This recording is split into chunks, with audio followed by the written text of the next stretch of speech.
जी, ये जो 10 रोज़ा स्ट्राइक हुई है गुड्स ट्रांसपोर्ट की, इसमें मैं ये कहना चाहूँगा कि इस वक्त जो हमारा एक्सपोर्ट इंडस्ट्री है और इंपोर्ट इंडस्ट्री है वो बुरी तरह मुतासर हुई है। स्ट्राइक के ख़त्म होने के बाद भी जो इस वक्त हमारे गोदामों में माल पड़ा है और इसके अलावा जो शिपिंग लाइंस हैं उनके अंदर माल पड़ा हुआ है, वो एक बहुत बड़ा मसला है हमारे लिए। इस वक्त जो डैमरेजेस और डिटेंशन चार्जेस जो हम पे लग रहे हैं, मैं ये कहूँगा कि एक्सपोर्ट इंडस्ट्री और इंपोर्ट इंडस्ट्री के लिए संजीदा मुझे हुकूमत वक्त नहीं लग रही है। देखें, इस वक्त जो कंटेनर्स के एकदम रश हुआ है, इससे ट्रैफिक का भी मसला जो है वो बहुत ख़राब है।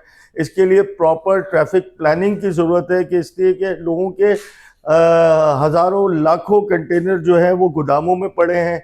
इसके अलावा जो शिपिंग लाइंस के पास है वो कंटेनर्स जो है वो यानी हमारे जो माल है वो जो है वो शिपिंग लाइंस में पड़ा हुआ है।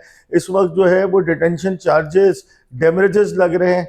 मैं मुतालबा करूँगा हुकूमत वक्त से, बहरी अमूर के जो हमारे वज़ीर हैं और उसके अलावा वज़ीर आज़म पाकिस्तान से, कि फौरी तौर पे ये डेमरेज और डिटेंशन चार्जेस जो है वो एक्सपोर्टर्स से ख़त्म किए जाएँ और इसको फौरी तौर पे रिलीफ दिया जाए एक्सपोर्ट इंडस्ट्री को।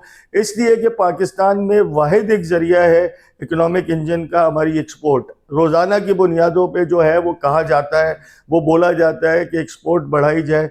तो मुझे ये लगता है कि अगर हम एक्सपोर्ट इंडस्ट्री को ये रिलीफ नहीं देंगे इस गुड ट्रांसपोर्टर की हड़ताल पे, तो ये इंडस्ट्री और तबाही का शिकार। देखिए, वेसल किसी का इंतज़ार नहीं करता, इंटरनेशनल वेसल्स जो एक्सपोर्ट के लिए हैं। और दूसरा मसला ये है कि हम जो कम्पीट कर रहे हैं इस मार्केट में, मसला ये है कि उन ममालिक में भी हड़ताल होती है, लेकिन हुकूमत वक्त का काम है कि 24 घंटे के अंदर ऐसे अगर मामलात हों गुड ट्रांसपोर्टर्स के या छोटे छोटे मामलात, उसको फौरी तौर पे निपटाना चाहिए और फौरी तौर पे हल करना चाहिए। इससे हमें बहुत बड़ा माशी नुकसान हो रहा है। ना फॉरेन बायर्स के कमिटमेंट हम पूरे कर पा रहे हैं, ना फॉरेन बायर्स से हम जो है वो उनको पाकिस्तान लाने के लिए इन्वेस्ट करने के लिए कोशिश कर पा रहे हैं। मेरा फौरी मुतालबा है वज़ीर बहरी उमूर और वज़ीर आज़म पाकिस्तान की डेमरेज और डिटेंशन चार्जेस फौरी तौर पर ख़त्म। बहुत